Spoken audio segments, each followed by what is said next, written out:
প্রতিটি কবরের নিচে লুকিয়ে আছে এক একটি নীরব ইতিহাস, যেখানে মাটি আর হাড়গোড়ের মাঝে মিশে আছে জীবনের শেষ স্বপ্নগুলো। বাংলাদেশের রাজধানী ঢাকার প্রাচীন আজিমপুর কবরস্থান যেন জীবন্ত এক ইতিহাসের সাক্ষী। কবরের কাজ তো কনফিডেন্স নিয়ে করি ফুল, যেহেতু আল্লাহ দেখতেছে, ঠিক আছে, ভালো কাজ করতেছি। সময়ের পরিক্রমায় এই কবরস্থানে কত মানুষ চিরনিদ্রায় শায়িত হয়েছেন তার সঠিক হিসেব নেই। তবে একটি বিষয় নিশ্চিত, এখানে প্রতিটি কবরেই লুকিয়ে আছে এক একটি অজানা গল্প। যখন আমি কবর খুঁড়তে খুঁড়তে যখন নিচে যাই, তখন আমি নিজেও এটা দেখে আফসোস করি যে আসলে আমারও একসময় এরকম হইব, কারণ এটা রুলস এভাবে চলে আইতাছে সব জায়গায়, ঠিক আছে, আমারও এরকমই হইব।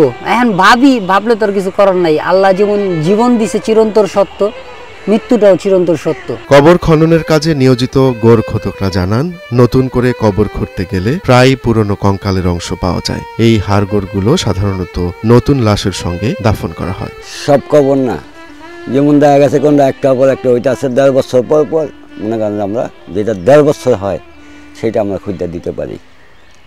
1.5 বছরের নিচে যেটি সেটি আর খুঁজি না, তো ওইটা আবার ফিরা মাটির লাগে আবার দিয়া দিই আমরা। হ্যাঁ, নতুন কবর সাথে। গোরখোদকরা মনে করেন এটি একটি পুণ্যের কাজ, যদিও আয়ের দিক থেকে এটি তেমন লাভজনক নয়। পরিশ্রম হইলেও তো সেবা তো করতেই হইব, সেবা তো আর না করে পাওয়া যাবে না। মাটি খোদার কাজটা তো পরিশ্রম কম না, কম। এমনি যে কবর খুদি ওই দিকে তৃপ্তি পাই যে একদিন তো আমি আজকে মরামেশের সেবা করতেছি, একদিন আমার সেবা একদিন করব। আজিমপুর কবরস্থানের গোড়াপত্তন হয়েছিল ঢাকা শহরের সূচনা লগ্নে। প্রায় 400 বছর আগে 17 শতকে এই কবরস্থানের বর্তমান আয়তন প্রায় 74.5 বিঘা। প্রতিদিন গড়ে 20 থেকে 25টি লাশ এখানে দাফন করা হয়। এখানে গড়ে 20-25টা লাশ হয়।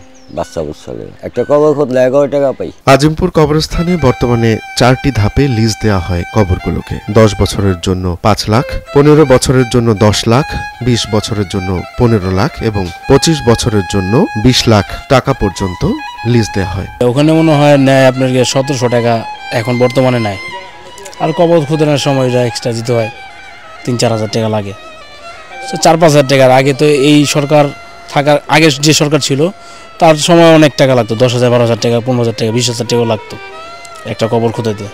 তাই আগের থেকে এখন মাশাআল্লাহ ভালো, সব সিন্ডিকেট বন্ধ হয়েছে। আজিমপুর কবরস্থান এখন যে কোনো মানুষ, গরিব মানুষও আজ মাটি দিতে পারে। ওই একজনের বাসের দাম নিত, বাসের দাম যদি আপনাকে 500 টাকা 600 টাকা, তারা নিত 2,000-3,000 টাকা। তো এরকম করে আপনার সিন্ডিকেটগুলা অনেক স্ট্রং ছিল। স্থান সংকটের কারণে আগেকার 99 বছরের রিজার্ভেশন সিস্টেম বন্ধ হয়ে গেছে। আজিমপুর কবরবাসীদের জন্য মানে যারা অনেক গরিব আছে দিতে পারে না, টাকার জন্য দিতে পারে না, এইখানে ওই রাস্তার মধ্যে ভিক্ষা করে টাকা করে তারপরে কবর দিস, এরকমও এই আজিমপুরের রেকর্ড আছে। এই কবরস্থানে কাজ করেন প্রায় 40 থেকে 42 জন গোরখোদক।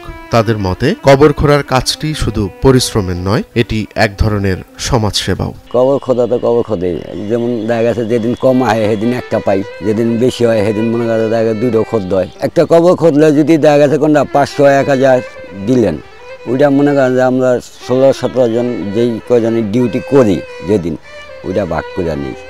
এলাকাতে 200-300 ভাগে যা পাই। আজিমপুর কবরস্থানে 18 মাস পর পর পুরনো কবরগুলোকে মাটির সঙ্গে মিশিয়ে নতুন কবরের জন্য প্রস্তুত করা হয়। প্রতিদিনই এখানে দাফন করা হচ্ছে নগরবাসীদের মরদেহ। যেখানে এগুলো কবরগুলো দেখতেছেন না, এগুলো পরিচর্যা করা হয়। পরিচর্যার ভিত্তিতে আমাদের ওনারা কিছু টাকা দেয় একটা মাসিক। 400 বছরের এই কবরস্থান শুধু মৃত্যুর স্মৃতিস্তম্ভ নয়, এটি ইতিহাসের এক জীবন্ত সাক্ষী, যা ভবিষ্যৎ প্রজন্মকে স্মরণ করিয়ে দেয় মাটি সবসময় পরম মমতায় তার সব স্মৃতিকে নিজের মধ্যে ধারণ করে রাখে। রোমান্স তালুকদার, নয়া দিগন্ত।